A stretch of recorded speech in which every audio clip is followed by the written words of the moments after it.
फ्रान्सच्या सिस्त्रा कंपनीचं कंत्राट रद्द करण्याची नोटीस पाठवणाऱ्या MMRDAला मुंबई हायकोर्टाचा दणका। विनाकारण कंत्राट रद्द करणं ठरवलं बेकायदा।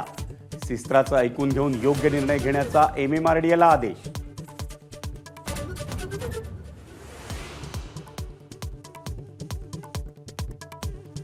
फडणवीसांकडे दलाल फिक्सर PNची शिफारस करणारे सर्वाधिक मंत्री शिंदेंचेच। ठाकरेंचे खासदार संजय राऊतांचा हल्लाबोल। फडणवीस कठोर निर्णय घेतात म्हणून राऊतांनी केलं अभिनंदन।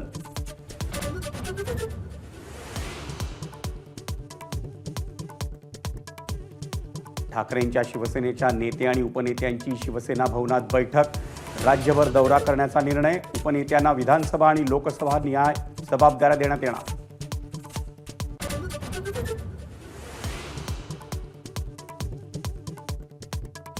मंत्रालयातील सुरक्षा जाळीवर उडी मारून आत्महत्येचा प्रयत्न। फसवणुकी प्रकरणी न्याय मागत उचललं टोकाचं पाऊल।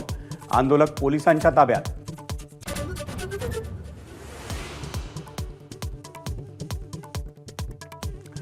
राज्यातल्या सरकारी कर्मचाऱ्यांसाठी खुशखबर।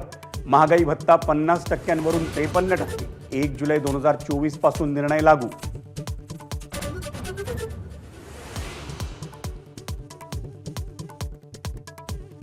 स्थानिक स्वराज्य संस्थांच्या निवडणुकीबाबतच्या सुनावणीला आज पुन्हा पुढची तारीख। 4 मार्चला सुनावणी घेण्याची पक्षकारांची विनंती। कोर्ट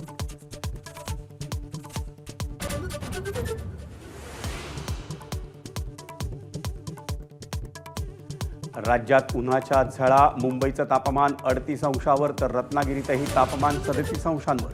पुढील 48 तासात कोकणात उष्णतेच्या लाटेचा इशारा कायम।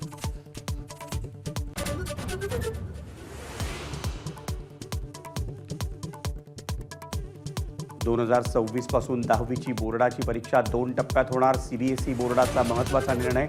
पहिली परीक्षा 18 फेब्रुवारी ते 6 मार्च तर दुसरी परीक्षा 5 मे ते 20 मे दरम्यान होणार।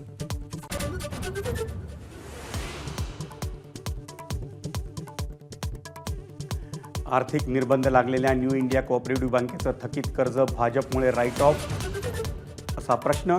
केरळ काँग्रेसच्या एक्सपोस्टला अभिनेत्री प्रीती झिंटाचं सडेतोड उत्तर। 18 कोटीचं कर्ज 10 वर्षांपूर्वीच फेडल्याचा दावा।